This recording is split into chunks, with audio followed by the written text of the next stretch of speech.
La criada llevó la mano sobre las cuerdas del viejo arpa y contuvo la respiración, como si temiera romper el silencio.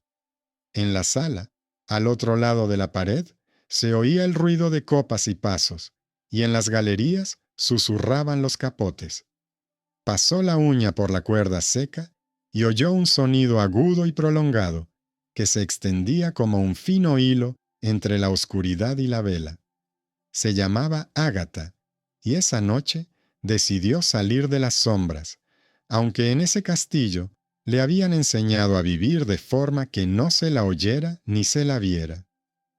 Saludo a los espectadores y les pido que escriban en los comentarios desde dónde están viendo este video. Tengo mucho interés en saberlo. Les deseo una agradable escucha. Ese día, esperaban a los varones en el castillo. Se decía que vendrían viejos guerreros y nuevos ricos, que repartirían los impuestos de los caminos y discutirían cómo mantener la frontera. En la cocina crepitaban los leños, en las caballerizas relinchaban los caballos y en el salón colgaban los escudos. El administrador Raúl supervisaba todo esto. Le gustaba que cada uno tuviera su estante y su medida. No le gustaba que los sirvientes levantaran la vista, y sobre todo, no le gustaba que alguno de ellos supiera hacer algo que sus escribanos no sabían. Agata fregaba los suelos de la capilla, limpiaba las jarras y llevaba agua. Por las noches, escuchaba a los juglares que ensayaban en el ala lejana. No sabía leer música, pero recordaba el orden de los sonidos, como se recuerda un camino por las piedras. En el almacén, donde se guardaban las cosas viejas, encontró un arpa. Al arpa le faltaban 2 cuerdas. El borde del marco estaba astillado, y en la tabla interior había una marca grabada con carbón que parecía una media luna con 3 puntos. Ella tenía un símbolo igual en su cordón, un pequeño colgante de cobre con el borde astillado que su madre le había puesto en la mano muchos años atrás, cuando la entregó como sirvienta para pagar una deuda. Entonces, su madre le dijo que era un recuerdo de una mujer a la que ella había alimentado con hierbas y consolado con canciones, y que esa mujer había muerto, pero la marca había permanecido. Ágata guardaba el colgante como un hilo silencioso con el pasado. No sabía a dónde conducía ese hilo. Entretejía las cuerdas que le faltaban al arpa con tendones secos que le daba el curtidor, las retorcía y las frotaba con resina. El mozo de cuadras mudo, Luca, la ayudaba con la resina. Lo consideraban incapaz de hacer nada serio. Era ligero como una brizna de hierba y se movía como si siempre temiera estorbar. Pero Luca tenía una gran capacidad de atención. Le gustaba observar cómo se movían los dedos de los músicos, y podía repetir el ritmo con el pie sobre una tabla sin cometer ningún error. Enseñó a Ágata a sentir el compás, golpeando el banco hasta que las cuerdas empezaban a sonar con regularidad. Nadie lo elogiaba. A menudo lo enviaban con un cubo al patio trasero para que no estorbara. Ágata veía en él a una persona que escuchaba sin palabras. En el castillo esperaban a los juglares que llegaban del camino. Normalmente los recibían en la puerta oeste. Ese otoño llegó una tormenta y el puente sobre el arroyo se derrumbó. Los juglares se retrasaron. El administrador refunfuñaba que la música prescindiría de los ensayos y que los tambores bastarían para el banquete. Ágata comprendía que sin música el banquete se convertiría en una pesada discusión sobre dinero y muros, y que en una discusión así no se escucha a los débiles. Ese día, junto con los soldados, entró en el castillo la caravana del comerciante Leone. Lo llamaban el hombre de las costas del sur. Transportaba sal, especias, telas finas y a veces instrumentos. Hacía unos meses se había resfriado a las puertas del castillo, y Ágata le había llevado una sopa caliente, aunque Raúl prohibía a los sirvientes distraerse. Leone dijo entonces que no lo olvidaría y le mostró su monedero, en el que colgaba una insignia de cobre tan desgastada como la que ella llevaba en el cordón, solo que en plata. Ágata pensó que, a veces, el mundo se compone de piezas idénticas. No pidió nada. Al atardecer, reunieron a los varones en el salón. Las antorchas ardían en las paredes. Los sirvientes servían los platos. A Ágata le ordenaron que se quedara junto a la columna, sosteniendo la jarra y mirando al suelo. Vio al Lord Edric, el dueño del castillo, sentado en la mesa central, alto, delgado, con las manos cubiertas de cicatrices blancas. Se decía que su esposa había muerto al dar a luz muchos años atrás y que le había dejado un hijo, al que criaba la hermana mayor de la difunta. Se decía que a veces sonaba en el salón una melodía que el señor no soportaba oír. La tocaban raramente, porque después él se iba al jardín y se quedaba mirando el estanque durante mucho tiempo. Ágata conocía esa melodía. Su madre se la cantaba cuando la acostaba. La canción tenía 6 notas que se superponían unas a otras como piedras lisas en un arroyo. Entonces, Ágata no sabía que era una melodía de la corte. Le parecía que era simplemente un camino hacia la tranquilidad. Los juglares aún no habían llegado. Trajeron a la sala a músicos locales y sonaron trompas, laúdes y cuernos. La música fluía con regularidad, pero vacía. En la oscuridad de la galería, Ágata apretó las manos. En ese momento, Luca se acercó a ella y le indicó rápidamente con las manos que la cuerda de su arpa estaba mal tensada. Señaló con el dedo la resina y se la acercó a la nariz. El olor era extraño. No era resinoso ni dulce, sino amargo, como la hierba del jardín del monasterio, que los monjes llamaban el éboro. Luca se tapó la boca y agitó las manos, indicando que no se podía usar esa resina. Ágata comprendió de inmediato que alguien había cambiado la resina de su bolsita. Recordó que había dejado el instrumento en el almacén cuando la llamaron a la capilla. El escribano de Raúl estaba sentado junto al almacén. Tenía en las manos un sello con un trozo astillado en el borde. En su bolsita con la resina había ahora un sello nuevo y fino, como si alguien quisiera demostrar que todo estaba intacto. Solo que el sello había sido puesto con ese mismo anillo astillado. Una nimiedad cotidiana, un nuevo trozo de resina, se convirtió en ese momento en una amenaza.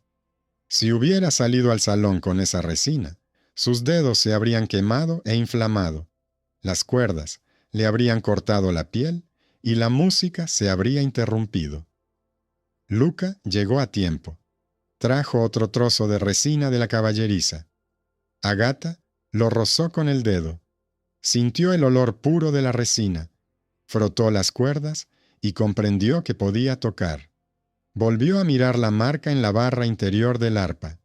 Una media luna con 3 puntos, un borde astillado, igual que el de su colgante, igual que el de la bolsa de león, igual que el del sello del escribano, solo que allí estaba astillado, como si alguien lo hubiera roto, destrozando la vida de otra persona. Ágata tomó el arpa en sus manos y salió a la penumbra de la galería. No iba a seguir escondiéndose. En la sala se hablaba en voz alta. Cuando no se oye la música, se empieza a oír a uno mismo. Ágata se colocó junto a una columna y tocó el primer acorde. El sonido era claro y directo. Movió la mano de golpe y las cuerdas le respondieron como espigas secas bajo un viento uniforme. Empezó con una danza sencilla para calmar el temblor y pasó a lo que sabía desde niña. Tomó una melodía que cantaba su madre. No tenía un brillo especial. Tenía eso que mantiene a una persona en pie cuando hay una multitud ruidosa a su alrededor. Un pulso uniforme y una breve pausa. La sala se quedó en silencio. Lord Edric levantó la cabeza y dejó la copa. Los guerreros mayores dejaron de mover los anillos. Los sirvientes se detuvieron. Agatha añadió a la melodía notas graves, como piedras bajo el agua, y entretejió en ella una sencilla y melancólica canción campesina sobre el camino a casa.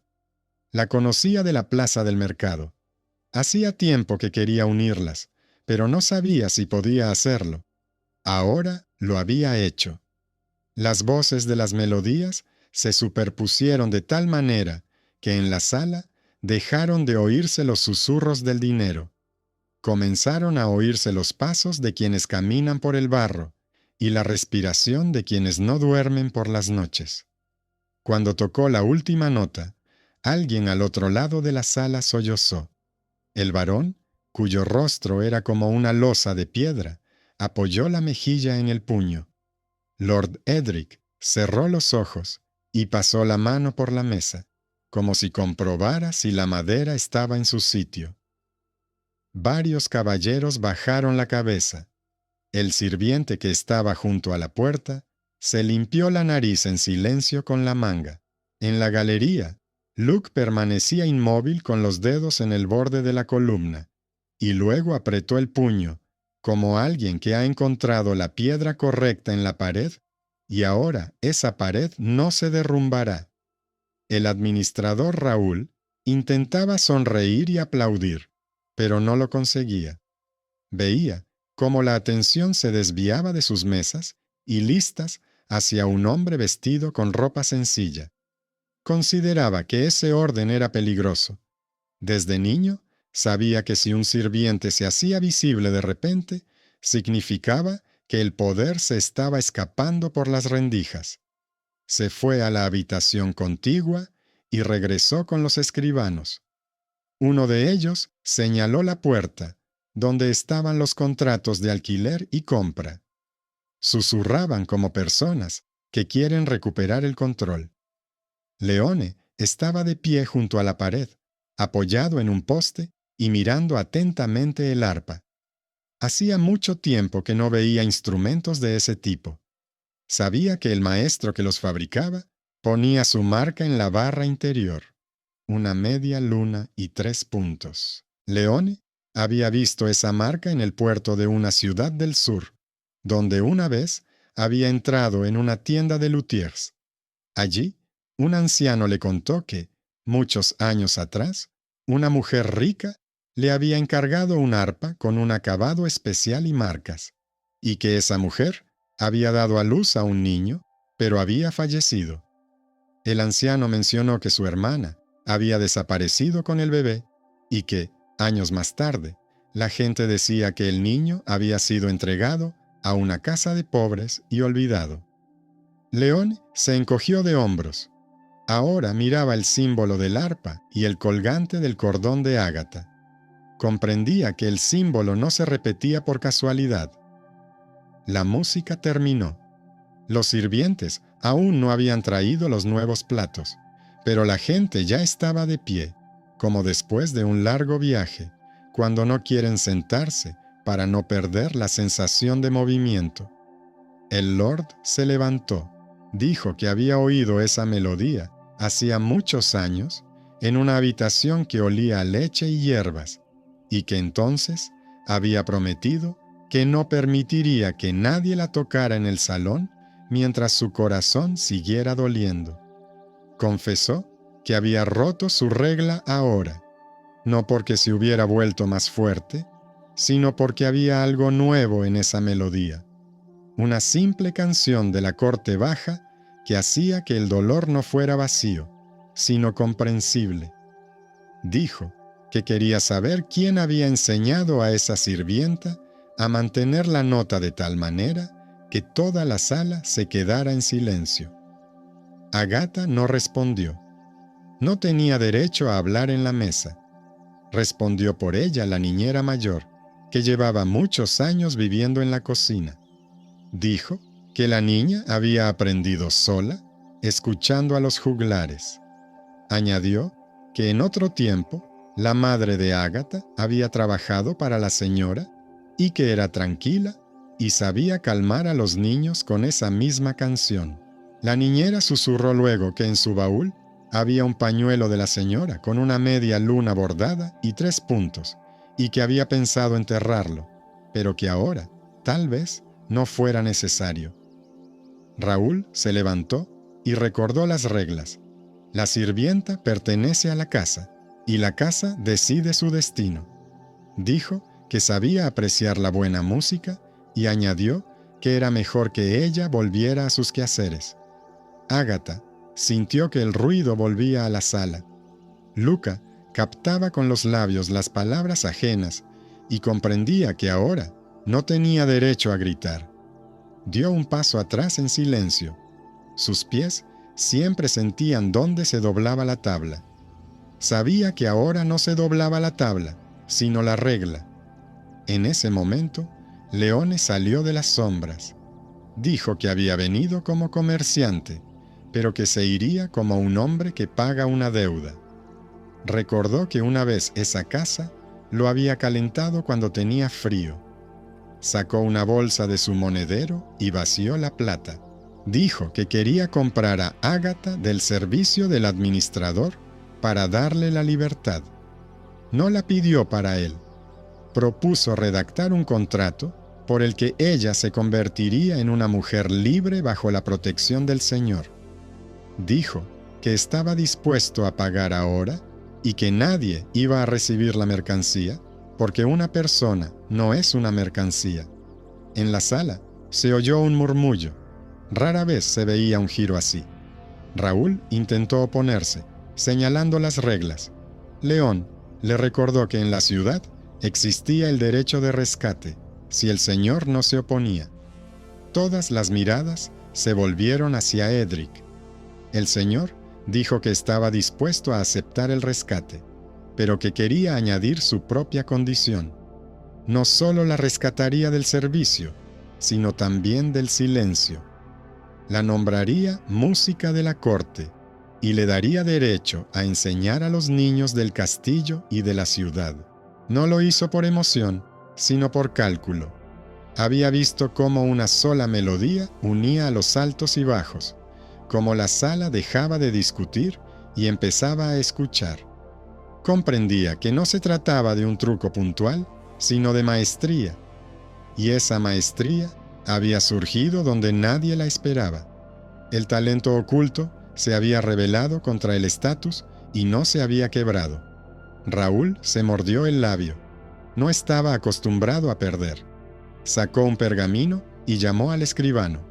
El escribano le entregó un sello con el borde astillado. Luca, que estaba a su lado, notó la mella en el sello y recordó el nuevo sello en la bolsa de resina. Hizo un gesto con la cara para indicar peligro. Ágata asintió con la cabeza. León también se fijó en la mella. Cruzó los dedos a la espalda, indicándole a la vieja niñera que tuviera a mano el pañuelo bordado. En la sala se produjo un cambio de género. El procedimiento cotidiano de estampar el sello en el contrato se convirtió de repente en una nueva etapa de peligro. No olía a humo, sino a una posible mentira. Si el sello de Raúl resultaba ser la única pista, mañana reescribiría el texto a su conveniencia. Edric ordenó que trajeran una segunda mesa. Sobre ella colocaron un pergamino en blanco, el arfa, el pañuelo bordado, el colgante de ágata y la bolsa de león. Los escribanos de la oficina del Lord colocaron su sello junto al de Raúl y luego le pidieron a León su sello comercial. En la plata de León había el mismo símbolo de la media luna y los 3 puntos, solo que sin la mella. El círculo estaba intacto. Los impresores colocaron ambos sellos para que nadie pudiera decir después que solo había uno. A Raúl le tembló la mano. No estaba acostumbrado a que los signos secretos sacaran a la luz su astucia. Esa misma noche, llevaron a la habitación de Ágata un paquete con cuerdas como regalo de un melómano desconocido. El sirviente dijo que el paquete lo había dejado un niño del mercado y había pedido que se lo entregaran por la noche. Parecía algo normal. Luca abrió el paquete con un cuchillo e inmediatamente percibió el olor a hierba. Frunció el ceño y pasó el dedo por la cuerda. Estaba espolvoreada con un polvo fino y chirriaba ligeramente al tacto, como tiza sobre piedra. Ágata recordó la extraña resina y el sello con la mella. Desenrolló el papel hasta el final y encontró en el fondo una fina carta doblada en 4. Tenía un sello antiguo con el mismo símbolo, pero en cera blanda, que evidentemente se había colocado hacía muchos años. La carta no era nueva. En algún momento la habían escondido en el estuche del arpa. Alguien lo había sacado e intentado devolverlo junto con las cuerdas envenenadas, esperando que, en medio del alboroto, nadie se diera cuenta de que el rastro limpio desaparecía en la sombra del regalo sucio. Pero Luca se dio cuenta. Su olfato y sus dedos volvieron a salvar el momento. Asintió en silencio, como alguien que ha visto una soga ajena en un nudo corriente. Le entregaron la carta al Lord. Rompió el sello de cera blanda, la leyó y permaneció en silencio durante un largo rato. En la carta, una mano femenina escribía que, durante los años de la peste, la hermana de la señora había dado a luz a una hija y la había entregado a una mujer del pueblo para salvarla de las disputas de la corte. Esa mujer luego sirvió en la cocina de la casa, y la niña creció sin saber su nombre. En la parte inferior había una marca del maestro que había fabricado el arpa y su sello. Escribió que había puesto una marca en el arpa y otra igual en un pequeño anillo de cobre que le había dado a la mujer como recuerdo para que algún día, si fuera necesario, pudiera unir las dos mitades. Ágata tenía un colgante. El arpa tenía una marca. En el pañuelo de la niñera estaba bordada la misma imagen. Leone llevaba esa marca en su bolsa, porque en su juventud había sido alumno de ese maestro. Reconoció la letra y confirmó que era similar a la de las notas que había visto en la tienda del anciano junto al Mar del Sur. Todo esto no parecía un milagro. Parecía una cadena que, a lo largo de los años, habían tirado personas que no querían disputas por títulos. El Lord dijo que quería que esa cadena uniera no a las camisas, sino a las personas. Anunció ante la sala que Ágata no era solo una sirvienta y una música, sino la sobrina de su difunta esposa. No la llamó señora. Dijo que el parentesco no da poder, pero sí da derecho a la verdad. Confirmó el rescate y le concedió la libertad. Le encargó la música en la sala y la escuela de la ciudad. Le pidió que a cambio de esa libertad no se marchara fuera de los muros, sino que se quedara y tendiera puentes allí donde las palabras aún no se escuchaban. Raúl comprendió que había perdido su principal instrumento de control, el silencio en torno a una persona con talento. Intentó golpear en otra dirección. Ordenó a sus hombres que recopilaran un expediente sobre León, con la intención de presentarlo como un forastero sin honor. Quería anunciar que se había comprado su influencia, pero León rechazó cualquier puesto en la corte. Dijo que solo necesitaba un recibo honesto por su dinero y el derecho a abrir una tienda de instrumentos en la ciudad para que los niños pudieran comprar cuerdas sin ser engañados. Dio un paso hacia un lado, donde la codicia ajena no tenía nada que agarrar, y allí no encontró apoyo. A partir de ese día comenzó una nueva vida. Ágata tocaba en la sala por las tardes y por las mañanas enseñaba a los niños. No desdeñaba a los sirvientes. Se sentaba en un banco junto a la lavandera y les enseñaba a sostener las notas con los dedos.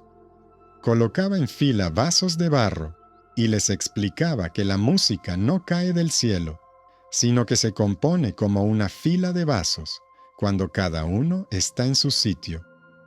Luca se convirtió en su sombra y su ayudante. Dibujaba con un palito en pizarras de cera sencillas marcas rítmicas para que aquellos que no entendían las palabras pudieran ver el dibujo del tiempo. Inventaba signos para las notas largas y cortas, y los niños, entre risas, los memorizaban más rápido que los adultos. El chico callado, al que estaban acostumbrados a ignorar, se convirtió en una persona sin la cual la música en la escuela se desmoronaba. En la ciudad se empezó a decir que el castillo había cambiado.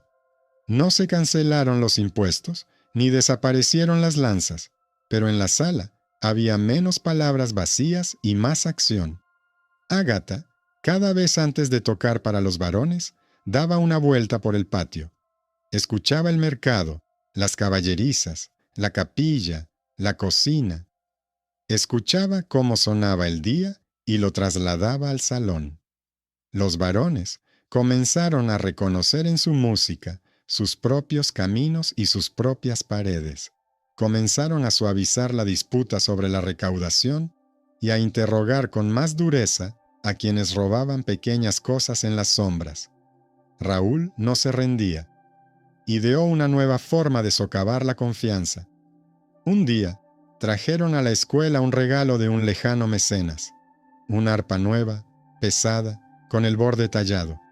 En la caja había un sello de un taller desconocido. El regalo parecía una continuación del éxito. Ágata pasó los dedos por la talla y sintió que el borde del arpa era extrañamente rugoso donde no debía. Luca golpeó la tapa y oyó un sonido sordo. Se lo mostró a Ágata. Había algo dentro. Quitaron las cuerdas y abrieron la tapa. Dentro, debajo de la tabla, había una bolsa delgada con polvo gris. Su olor era acre y sin vida. La niñera dijo que ese polvo adormecía a toda una habitación si se echaba al fuego. Entendieron que el regalo tenía como objetivo envenenar el aire de la escuela. La entrega habitual de un instrumento, una situación cotidiana, se convirtió en un thriller que podría haber acabado con las voces de los niños. Leone acudió a petición suya y abrió los papeles sobre la mesa. Encontró en el patrón detallado la marca del maestro de la misma tienda donde él había estudiado en su día, solo que la marca estaba grabada de forma tosca y con un error. Los 3 puntos no estaban colocados como en la marca auténtica, sino desplazados. León dijo que ese instrumento era falso. Llevó el arpa a los guardias e insistió en que la revisaran.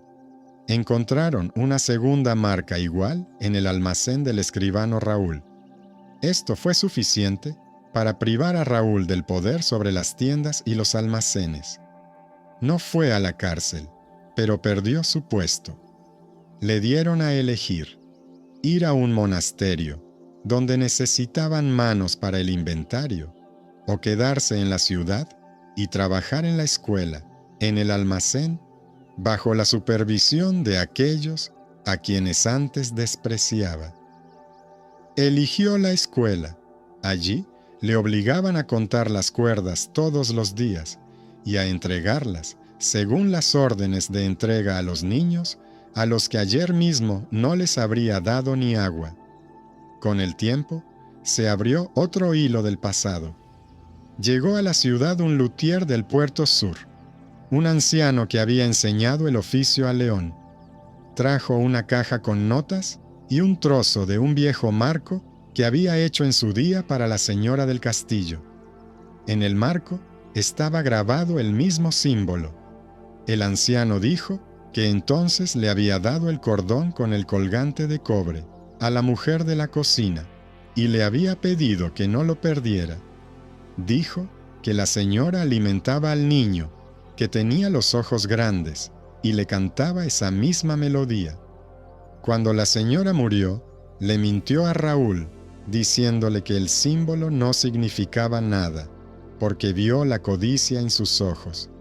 Confesó que entonces no estaba salvando el oro, sino al niño. Las palabras del anciano fueron el último clavo en el ataúd de la mentira ajena. El parentesco oculto dejó de ser una sensación. Se convirtió en una parte tranquila del orden. A partir de ese momento, pasaron años en los que casi no hubo milagros espectaculares, pero sí muchas pequeñas acciones directas. Ágata tocaba para el salón, pero nunca se olvidaba del patio. Le pidió al Lord que las reuniones de los músicos fueran abiertas, que los niños y los sirvientes escucharan los ensayos y aprendieran. Pidió que se escribiera en la puerta de la escuela que cualquiera podía entrar y tomar un instrumento sin miedo. Le pidió a Leone que trajera cuerdas a un precio justo y las repartiera con fichas para que nadie comprara todo de una vez. Le pidió a Luca que no se quedara en la sombra, sino que saliera a la luz. Luca enseñaba a los niños el ritmo, como una vez le había enseñado a ella. Golpeaba con la baqueta en el banco y sus gestos los entendían incluso aquellos que no oían bien. Lo llamaban el maestro de los signos mudos. En la feria callejera, hizo reír a un caballero que le tenía miedo a la música y lo hizo repetir el ritmo. El caballero se echó a reír y luego empezó a enseñarle al chico el paso que usaba en la formación. Dos mundos diferentes se acercaron y ambos empezaron a tener menos miedo del otro. Una noche, los varones se reunieron de nuevo en el salón. Durante el invierno, los alrededores habían estado tranquilos, pero en la ciudad, como siempre, había disputas. Ágata ideó algo nuevo. Tomó la melodía de un campesino de la feria, que tenía muchos saltos sencillos, y la melodía de una vieja canción militar, en la que los pasos y los golpes se fusionaban. Las combinó de tal manera que el uniforme militar dejó de oprimir y la risa de la feria dejó de extenderse. Tocaba con franqueza. En medio, volvió a insertar la misma canción de cuna, pero no como la primera vez. No la dejó salir de la garganta, sino de abajo, como la tierra en la que crecen las casas. Alguien rompió a llorar en la sala. Era un joven varón que había perdido a su hijo el año anterior. Antes no podía compartir el dolor ajeno. Le resultaba incómodo ese dolor. Pero ahora veía que el dolor ajeno podía convertirse en un lugar donde dos personas podían estar juntas sin perder la dignidad. Más tarde, se acercó a la escuela y donó dinero para comprar los bancos de madera que faltaban. No pronunció ningún discurso, simplemente trajo las tablas. Algunos dirán que eso es suficiente para el final, pero la vida siempre deja otra rendija para que entre el viento. Un día de invierno, la desgracia volvió al castillo en forma sencilla. Al amanecer, un sirviente trajo una cesta con manzanas. Encima había una hoja con una felicitación de un desconocido. La hoja olía ligeramente dulce. Luca frunció el ceño y puso la hoja bajo el agua. Esta se enturbió. Con un gesto, indicó que la hoja estaba impregnada de una infusión de hierbas que ralentizaban el corazón. La cesta estaba junto a la puerta de la escuela. Fue un golpe directo al lugar donde la nueva vida daba sus primeros pasos. Los guardias capturaron al niño que había traído la cesta. Dijo que trabajaba para un tendero en el mercado. Encontraron el mismo sello con una mella en la estantería del tendero. Le preguntaron quién se lo había dado. Respondió: un hombre con un guante blanco que nunca se lo quita. En la ciudad solo se conocía a uno, el antiguo escribano de Raúl, que se escondía en el barrio y pensaba que podría recuperar el antiguo poder a través del antiguo mal.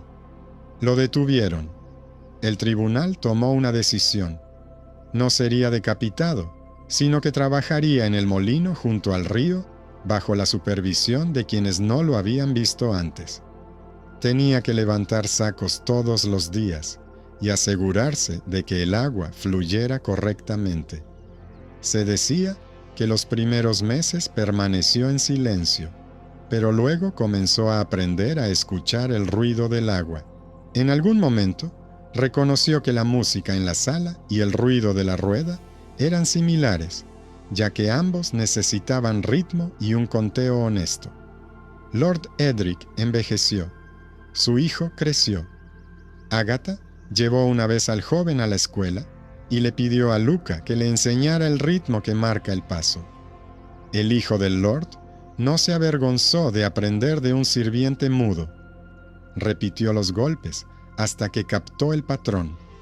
Más tarde, le diría a su padre que había comprendido por qué la sala había dejado de ser un lugar de palabras vacías, porque la música había enseñado a la gente a escuchar el orden dentro de sí misma.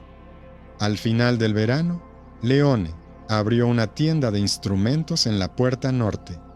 El letrero tenía el símbolo de una media luna y 3 puntos.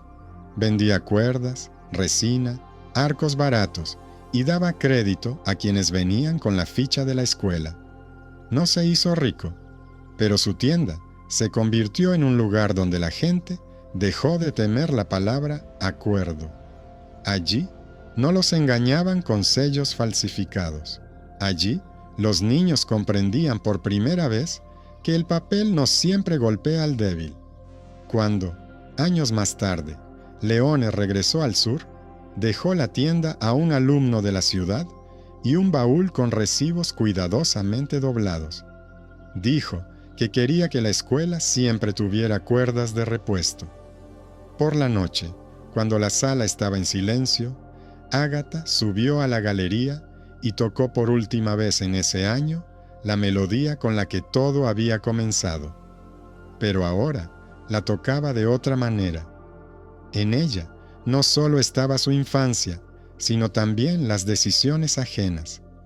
Allí resonaban los pasos del mudo Luca, que siempre olía a tiempo los planes ajenos. Allí resonaba la voz tranquila del viejo luthier, que una vez mintió por el bien de la vida de un niño y ahora había venido a decir la verdad. Allí resonaba la firmeza de Leone, que no pagaba sus deudas a las personas, sino al orden. Allí resonaba la moderación del Lord, que no tomó con sangre lo que se podía arreglar con trabajo. Allí sonaban los niños que aprendían a escribir y los varones que aprendían a no interrumpir. Nadie lanzaba copas al aire. Nadie gritaba que el mundo se había vuelto perfecto. La gente simplemente respiraba con calma. Esta historia pasaba del melodrama al estremecimiento contenido y no intentaba tapar los agujeros con milagros. Se basaba en una serie de detalles que vimos desde el principio. La marca en el arpa y en el colgante, el sello roto del escribano, el olor amargo de la resina y el polvo en el arpa de regalo, la carta con cera blanda que se buscó durante años y el niño que no habla, pero entiende. El desenlace se basaba en estos hilos. No había un gesto con la mano, tras el cual el mal desapareciera. Había personas que tomaban decisiones y las llevaban a cabo hasta el final. Por eso, cuando el Lord llamó a Agatha sobrina y música, no fue algo que cayera del cielo. Surgió del pasado, en el que alguien se fijó una vez en que al símbolo le faltaba un pequeño trozo. Cada uno recibió lo suyo. Agatha recibió la libertad, no como una recompensa, sino como una responsabilidad. Luca recibió un lugar donde sus gestos se convirtieron en un lenguaje para muchos. León recibió el derecho a marcharse con la cabeza alta. El viejo Lutero recibió la paz antes de partir. Raúl recibió un trabajo que le recuerda cada día que el orden no es un grito en la sala, sino el agua tranquila en la rueda. Lord obtuvo una casa en la que la música dejó de ser un adorno y se convirtió en una medida. Por la noche, Agatha volvió a acercarse al arpa en la sala vacía y puso la mano sobre las cuerdas. No pensaba en cómo la veían, sino en cómo mantener el sonido para que quien entrara con el peso ajeno saliera con su propia fuerza. Recordó a su madre, el pañuelo, la vieja señal y el ritmo mudo de Luca. Pasó los dedos por las cuerdas y el sonido salió recto, como un paso por un suelo familiar. En ese instante, supo que si al día siguiente volvía a llamar a la puerta, la desgracia cotidiana en forma de cesta, carta, regalo o sello, en esa casa habría manos y ojos que no la dejarían entrar.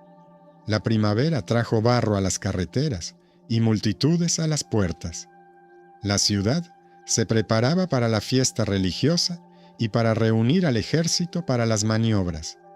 En la plaza vendían sal y pescado, y en el taller de la escuela había montones de cuerdas nuevas. Agatha se levantaba antes del amanecer, revisaba los instrumentos, tocaba cada cuerda con los dedos y escuchaba cómo sonaba la madera. Luca dibujaba en tablillas de cera sencillos signos rítmicos. Una línea larga para una nota larga, una línea corta para una nota corta. Los niños lo aprendían más rápido que los adultos. Se reían cuando el palito se desprendía de la tabla y trazaban inmediatamente una nueva línea, sin vergüenza ni gritos. Al mediodía, apareció un grupo de clérigos en el camino fortificado. Al frente iba el abad de la abadía vecina. Traía una carta y un cofre con sellos. Dijo que la música era asunto de la iglesia y que la escuela debía pasar a manos de la abadía. Recordó que el monasterio tenía derecho a enseñar salmos a los niños. Añadió que los tiempos exigían orden. Lord Edric le escuchó y respondió que en el castillo ya había orden. La música mantenía a la gente a raya. Los niños estudiaban y las disputas eran menos frecuentes.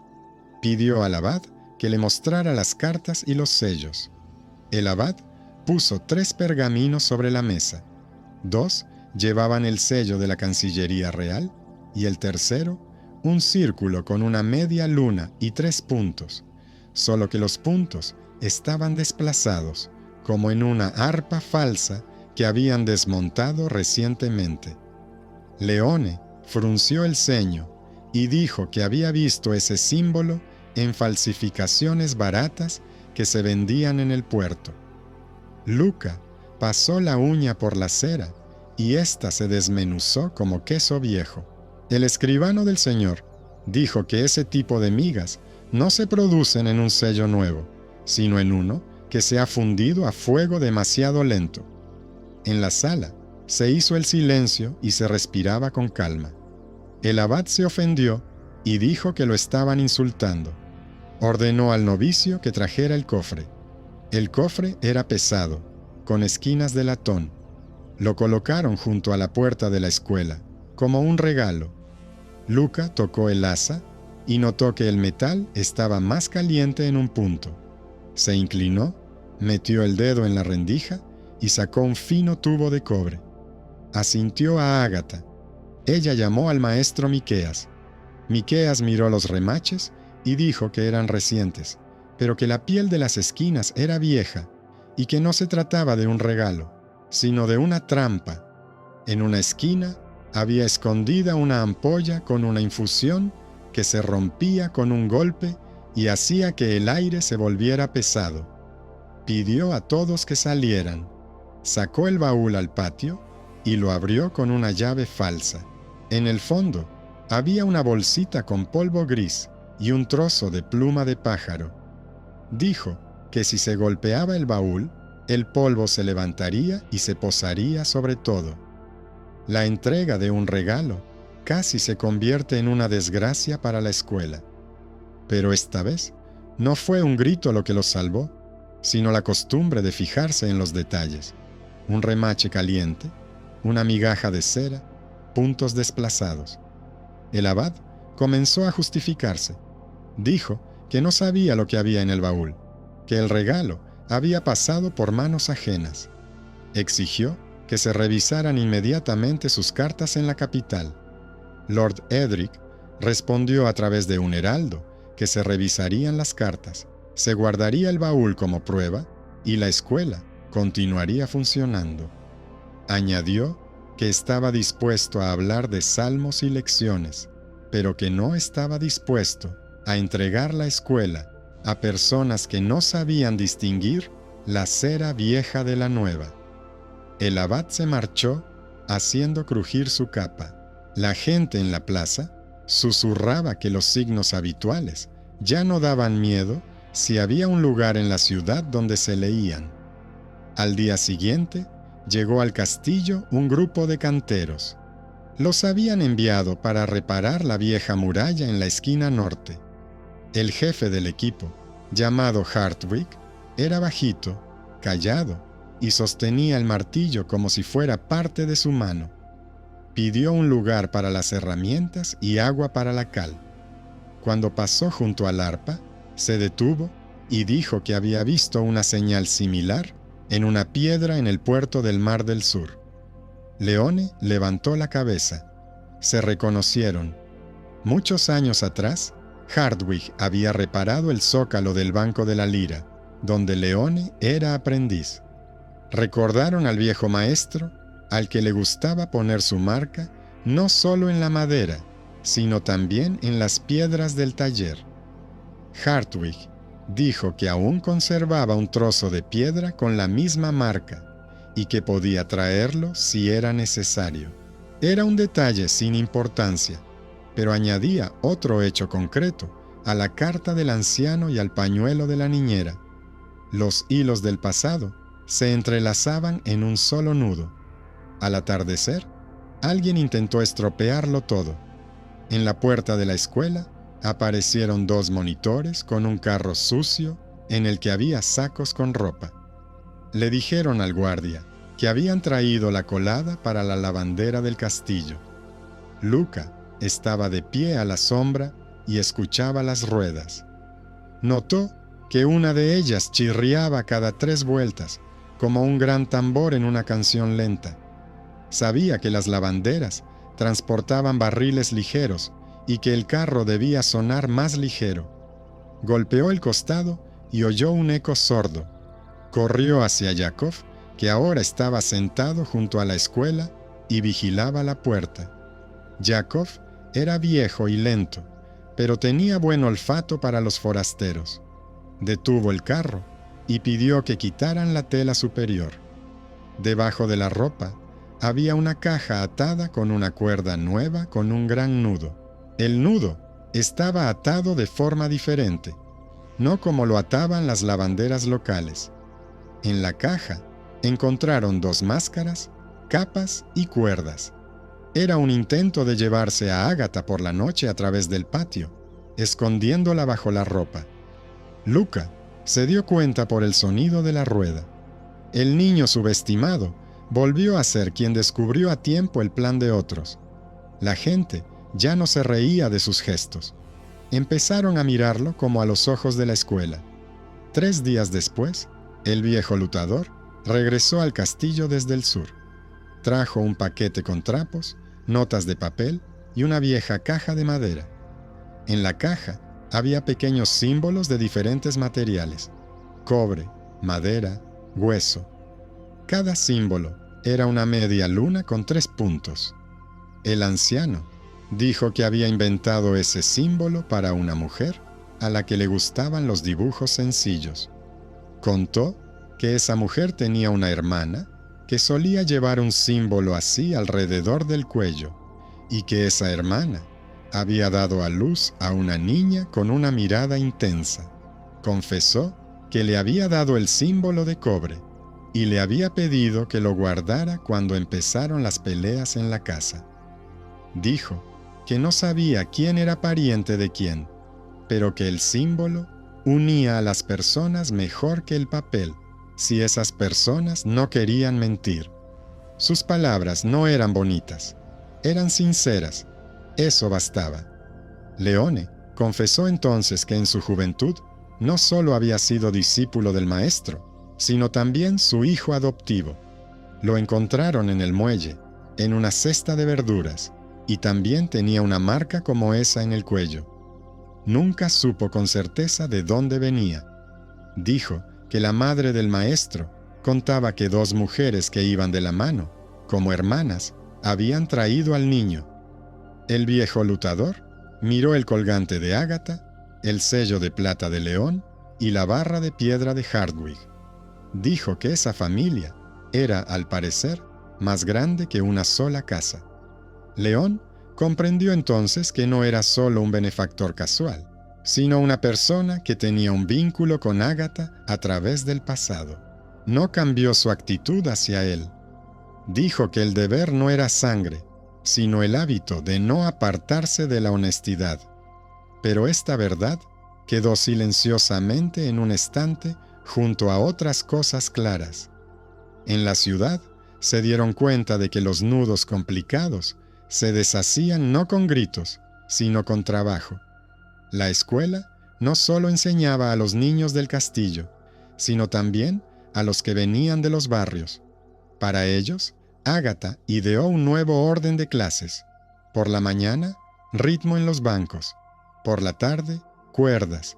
Por la noche, reunión general en el patio, donde tocaban juntos los plebeyos y los nobles. Luca se quedaba al lado y levantaba la mano en el momento adecuado. Con un gesto, indicaba dónde parar, dónde respirar, dónde hacer una pausa. Sus gestos se entendían mejor que las palabras. Encontró un lenguaje que unía a quienes, por su estatus, no habrían hablado entre sí. En ese momento, Raúl, que trabajaba en el almacén de la escuela, estaba pasando por un mal momento debido a su caída. Guardaba los sellos bajo llave y cada día entregaba las cuerdas contra recibo. Al principio, intentó sacar provecho de ello. Retrasaba la entrega y permitía a sus amigos saltarse la cola. Ágata no le regañaba. Le pedía que anotara cada entrega en la pizarra, a la vista de todos. Lo hacía mal, pero lo hacía. Poco a poco, su mano dejó de temblar. Empezó a disfrutar de que las cuentas cuadrasen. Una noche, él mismo se dio cuenta de que había una línea de más y devolvió el paquete de cuerdas sobrante a la estantería. No vino a disculparse. Simplemente dejó el paquete y cogió un trapo para borrar su mentira de la pizarra. Solo Luca fue testigo de ese día. Le hizo un gesto a Ágata, que significaba que el agua había encontrado el camino correcto. En vísperas de la gran fiesta, el abad volvió al castillo, esta vez acompañado del obispo. El obispo era austero, pulcro y severo. Pidió que tocaran un salmo para escuchar lo que se enseñaba a los niños. Ágata no tocó una melodía solemne, sino una sencilla. Tomó el mismo tema, como si le hubiera puesto diferentes ropas, campesinas, urbanas, militares, monásticas. Demostró que un solo tema puede unir a personas con vidas diferentes. El obispo escuchó y dijo que la música sonaba sincera. Añadió que el monasterio puede enseñar los salmos y la escuela, el arte de la melodía. Preguntó con preocupación quién había intentado envenenar a la escuela con un regalo. Le mostraron el cofre. Miró la migaja de cera y dijo que eso también era un pecado, y que los pecados deben corregirse con las manos, no con la lengua. Ordenó a su escribano que comprobara los sellos del abad y dejó en el castillo a un sacerdote que sabía mantener la moderación y no gritar. El abad se marchó mordiéndose el labio. La gente del pueblo bromeaba diciendo que las balanzas de sus tiendas se habían vuelto más precisas cuando dejaron de meterles cáscaras ajenas. Ese mismo día, un hombre con un sombrero torcido se acercó a la escuela. Era un sastre de un barrio lejano. Dijo que quería regalar a los niños cintas para el pelo y fundas para los instrumentos. Hablaba como hablan las personas a las que les cuesta mirar a los ojos. Luca sintió inquietud, pero no percibió ningún olor peligroso. El sastre dejó 2 cestas y se marchó. Cuando Luca levantó una cinta, le cayó polvo blanco. Retiró la mano. Agata ordenó a todos que salieran, y Miqueas llevó las cestas al patio. El polvo brilló al sol. Miqueas trajo agua, se lavó las manos. El polvo se oscureció y dejó de volar. Dijo que ese polvo era cal molida y hierba que provocaba tos. No mataba, pero aflojaba la voz y secaba la garganta. Alguien quería impedir que los niños cantaran. Era otra ocasión en la que un regalo habitual intentaba convertirse en una amenaza. Ahora, nadie consideraba que esos intentos fueran muy inteligentes. Se recibían en silencio y se tomaban las medidas adecuadas, como en un entrenamiento. Al llegar el otoño, el señor decidió organizar un gran concierto conjunto en el patio. Anunció que todos tocarían: varones, sirvientes, niños, artesanos. Ágata elaboró un orden en el que, después de cada número complejo, seguía un motivo sencillo y cotidiano. Colocó mesas entre las filas para que las personas que no tocaban ningún instrumento pudieran marcar el ritmo con jarras. Luca se subió a un barril y se encargó de los movimientos con gestos. Leone trajo un par de instrumentos poco comunes y se los entregó a quienes nunca los habían tocado. Apenas hubo burlas. La gente estaba ocupada. Cuando al final sonó una conocida canción de cuna, la gente ya estaba en sintonía. Nadie exigió confesiones. Nadie pidió palabras. La música había hecho su trabajo. Había unido espacios y estatus. Después del concierto, los varones se reunieron de nuevo en la sala. Uno de ellos, que antes se había reído más fuerte que nadie, se acercó a Raúl y le dijo que lo había visto junto a la pizarra y que había llevado la cuenta con honestidad. Le ofreció un puesto en su equipo para llevar la contabilidad durante la construcción del puente. Raúl se negó. Dijo que quería terminar el año en el almacén de la escuela, sin ensuciarse las manos con nada superfluo. Dijo que había aprendido a mirar a los ojos a los niños cuando les daba las cuerdas, y eso le satisfacía más que cualquier salario. El varón se encogió de hombros, se marchó, y Yakov, que estaba de pie en un rincón, asintió y se rió en voz baja, como se ríen las personas que ven lo que es cierto, no lo que es ruidoso. El invierno llegó con una ligera escarcha y un silencio honesto. Los niños iban a la escuela con abrigos viejos, pero tenían los dedos calientes porque Leone les había enviado guantes con un fino forro. No dijo nada, simplemente envió las cajas. Las cajas llevaban su marca.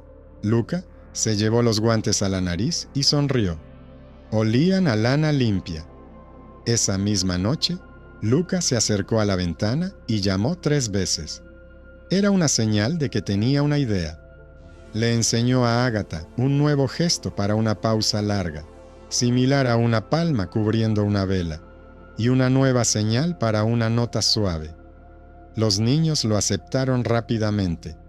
Ahora, cuando alguien hacía ruido en la sala, bastaba con levantar la palma con la mano hacia abajo y el ruido desaparecía por sí solo, sin necesidad de dar ninguna orden.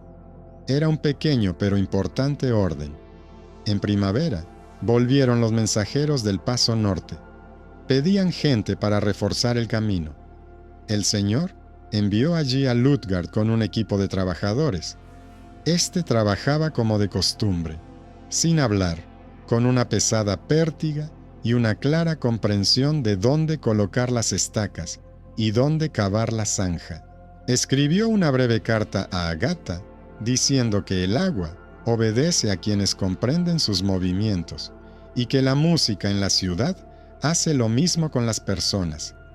Agradeció por la escuela, donde encontró su lugar sin vergüenza.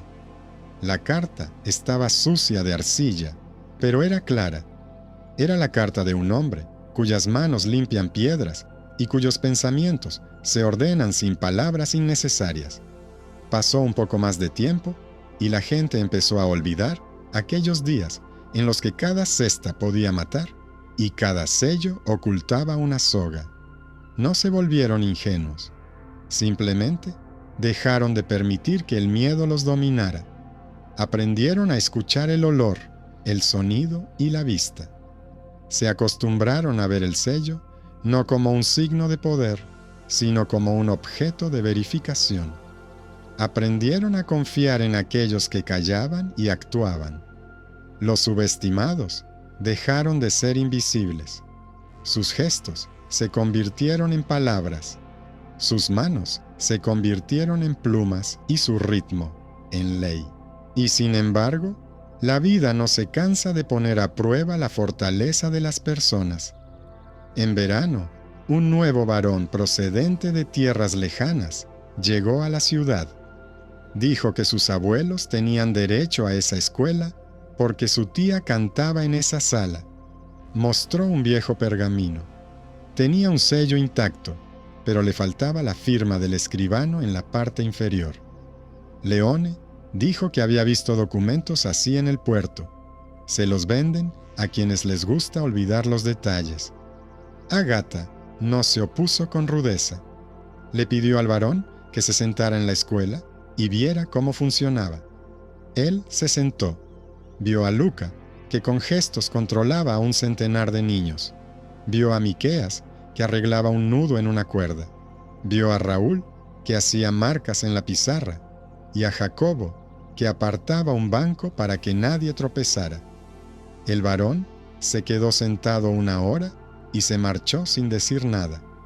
Al día siguiente, envió tablas para nuevos bancos. A veces las personas se rinden no por los argumentos, sino por las apariencias. Al atardecer de ese mismo día, Agatha subió a la galería y comenzó a tocar.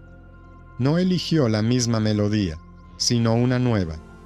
En ella había lugar para todos los que habían salido de las sombras. Estaban los golpes cortos de Luca, a quien antes nadie tenía en cuenta. Estaban los pasos seguros de Miqueas, a quien nadie escuchaba. Estaba el aliento de los niños, a quienes nadie temía. Estaba el trabajo de Lutgard, que se corregía a sí mismo en el barro de piedra. Estaba la moderación del Lord, que no cedió ante el grito fácil. Estaban los sencillos dones de Leone, que no necesitaban adornos. La música lo sostenía como un banco sostiene las copas, ni con más fuerza de la necesaria, ni con menos. En la plaza, alguien susurró que era un buen final, pero Agatha sabía que el final no es una sola noche, es un comportamiento que se repite. Terminó con una nota sencilla y bajó las manos. Miró a Luca. Él hizo un nuevo gesto.